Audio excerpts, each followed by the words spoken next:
a devout Catholic girl reportedly possessed by demons. She underwent 67 exorcisms and later died.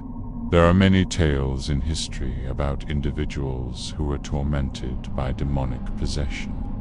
The idea of someone being overtaken by a malevolent spirit is genuinely terrifying. When we hear these stories, it's hard to believe that something like this could happen. But the case of this girl is so bizarre and gruesome that it will leave you questioning everything you know about Satan and his disciples. Welcome back, I'm here. And today, let's find out what happened to the girl who went through 67 exorcisms and died. Anna was an ordinary 23-year-old girl living in a small village in the mountains of southern Italy.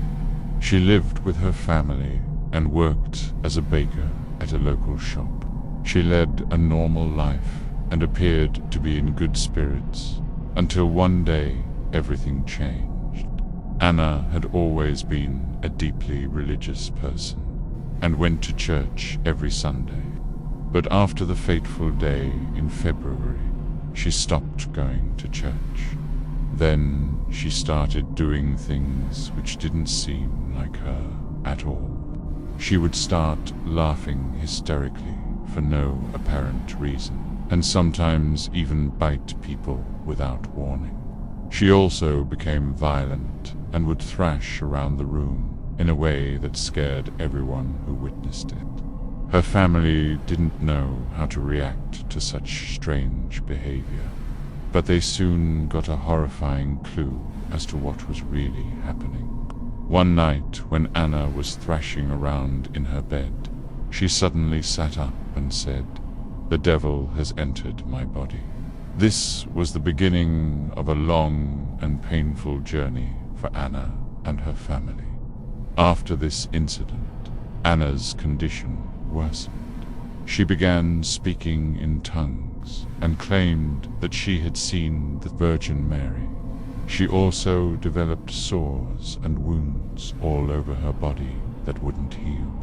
Her parents were worried sick and took her to see a priest to perform an exorcism, to drive out whatever evil force had possessed her. After the ceremony, Anna seemed a bit better, but the break was short-lived.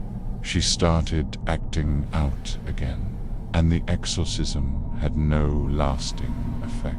For the next few years, Anna's life was a cycle of demonic possessions and exorcisms. She went through 67 exorcisms in total, more than any other recorded case in history.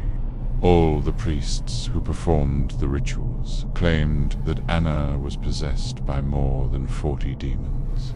During these exorcisms, Anna would writhe around, foam at the mouth, and growl like a wild animal. At times, she would even levitate above the ground, shaking the cross that was placed on her. It was as if there was some kind of tug of war between the priests trying to save her soul and the demons trying to drag her into hell. Despite the severity of her condition, not everyone believed that Anna was truly possessed. Some people thought that she was making the whole thing up for attention. They couldn't comprehend why she would want to live such a tormented life. Others believed that Anna's behavior was caused by mental illness. In fact, some psychiatrists who examined her diagnosed her with schizophrenia. However, her own parents never doubted that their daughter was possessed. They witnessed her violent mood swings and knew that something evil had taken over their sweet girl. As the exorcisms continued, so did the torment of Anna. She became weaker and weaker, and the wounds on her body grew larger and more numerous. It was a heartbreaking sight to behold. The once vibrant young woman was now a shell of her former self. Despite her suffering, she never lost faith in God or the priests trying to help her. But sadly, despite the best efforts of the priests, they could not banish the demons from Anna's body. As time passed, Anna's health continued to deteriorate. Her body was covered in bruises, cuts, and burns, and she could barely move without being in pain. The exorcisms became more frequent, almost a daily occurrence, as the priests fought to free Anna from the grip of the devil. After 67 exorcisms, just when everyone thought it couldn't get any worse, the situation took a turn for the worst. One evening during an exorcism, Anna's eyes turned black and she began to levitate. Suddenly, the crucifix that had been keeping her grounded fell to the floor and shattered. The priests were horrified to see this because the cross had been blessed by the Pope himself. It was supposed to have immense power over the demons. But now that it was broken, the demons grew stronger and more aggressive. They taunted the priests, calling them weak and pathetic, and told them that they would never be able to save Anna. The priests were shaken but refused to give up. They continued to perform the exorcisms, hoping that they could still save Anna's soul. But deep down, they knew that they were in a losing battle. It wasn't long before Anna's physical body gave out. The demons had starved her and abused her to the point where she was barely clinging to life. The priests were devastated. They had failed to save her. On April 1st, 1976, Anna died. The autopsy report revealed that she had multiple wounds, ulcers, pneumonia, and a brain tumor. The doctors were unable to determine the cause of her death, but it was clear that she had suffered immensely during her final days. The question is, was Anna possessed by demons, or was she mentally ill? Unfortunately, we may never know the truth. When news of Anna's death spread throughout the village, people were shocked. Some blamed the priests for not being able to save her, while others believed that the demons had killed her. Whatever the truth may be, one thing is certain. Anna's story is a haunting reminder of the darkness that can sometimes lurk beneath the surface of our world. The tale of this poor girl is a grim one, serving as a chilling reminder of the depths of human suffering. The story also raises questions about the nature of faith and the limits of human endurance. Anna's unwavering belief in God and the Catholic Church allowed her to endure the horrific ordeal she faced.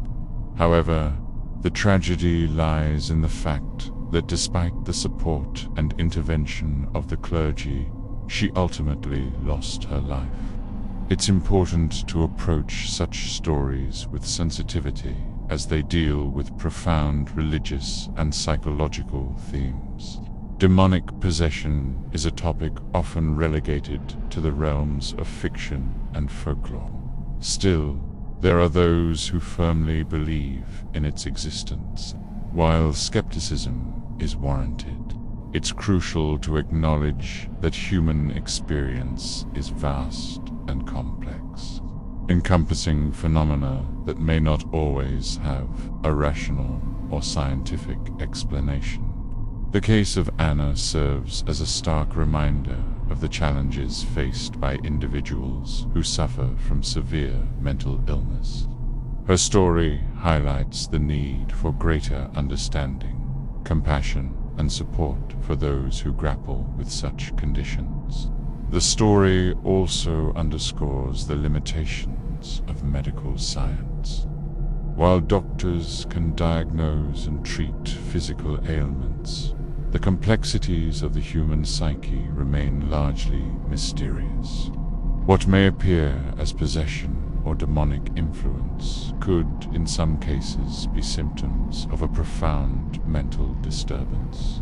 Moreover, the tale of Anna invites us to examine the role of faith in our lives. Her steadfast belief in God and the efficacy of prayer and exorcism was a source of strength for her and her family. However, it's essential to recognize that faith alone cannot always shield individuals from suffering and tragedy. In conclusion, the story of the girl who went through 67 exorcisms and died is a haunting and tragic one. It compels us to confront the darkest aspects of human experience, including the depths of human suffering, the limitations of medical science, and the complexities of faith. While the existence of demonic possession may be a matter of belief, the story serves as a powerful reminder of the importance of empathy, understanding, and support for those who endure unimaginable hardships in our world. What do you think about this case? Let me know your thoughts in the comments below. That's all for today. If you liked this video, don't forget to like, share, and subscribe. Thanks for watching.